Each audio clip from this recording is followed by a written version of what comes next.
चंपक की कहानियां। एक समय की बात है। एक बड़े शहर के किनारे एक अमीर व्यापारी रहता था जिसका नाम सुरेश था। सुरेश के पास धन दौलत, गाड़ियां और बड़ा सा घर था। लोग उसकी सफलता की तारीफ करते नहीं थकते थे, लेकिन उसके दिल में हमेशा एक खालीपन रहता था। उसे लगता था कि वह सच्ची खुशी नहीं पा सका है। वह जितना अधिक कमाता, उतना ही अधिक खालीपन महसूस करता। एक दिन सुरेश ने सोचा कि शायद उसे अपना जीवन शहर के बाहर कुछ समय बिताना चाहिए।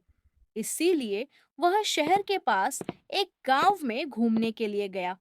गांव की शांति और सादगी उसे भा गई और वह कुछ दिन वहां रुकने का निर्णय लिया। गांव में रहते हुए सुरेश की मुलाकात रामू नाम के एक गरीब किसान से हुई। रामू के पास न तो बड़ी जमीन थी, न ही ढेर सारा पैसा।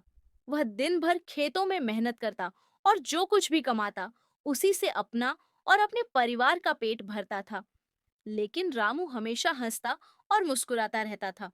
उसकी आंखों में एक अलग ही चमक थी, जैसे उसे जीवन से कोई शिकायत ही ना हो। सुरेश ने एक दिन रामू से पूछा। रामू, तुम्हारे पास ना ढेर सारा पैसा है ना बड़ा घर, फिर भी तुम हमेशा खुश कैसे रहते हो? खुशी चीजों में नहीं, बल्कि हमारे मन में होती है। मेरे पास जो है, मैं उसी में संतुष्ट हूँ।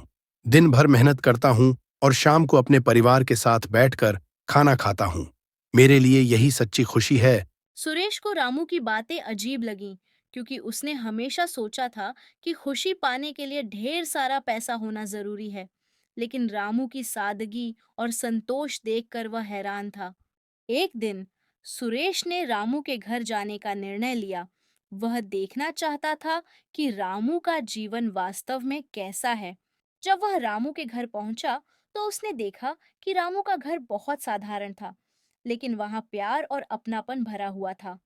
रामू की पत्नी ने अपने छोटे से घर में सुरेश का स्वागत किया और उसे साधारण लेकिन स्वादिष्ट खाना खिलाया।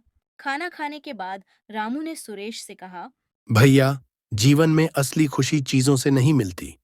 जब हम अपने पास जो कुछ भी है, उसमें संतुष्ट होते हैं, तभी हम असली खुशी पा सकते हैं। सुरेश सोचने लगा कि शायद रामू सही कह रहा है। उसने बहुत सारा धन कमा लिया था, लेकिन फिर भी वह कभी संतुष्ट नहीं हुआ था। हर बार जब वह कुछ नया खरीदता, कुछ समय बाद फिर से उसे खालीपन महसूस होता। अगले कुछ दिनों तक सुरेश ने गांव में और भी लोगों से मुलाकात की। सभी की एक ही बात थी, संतोष में ही असली सुख है।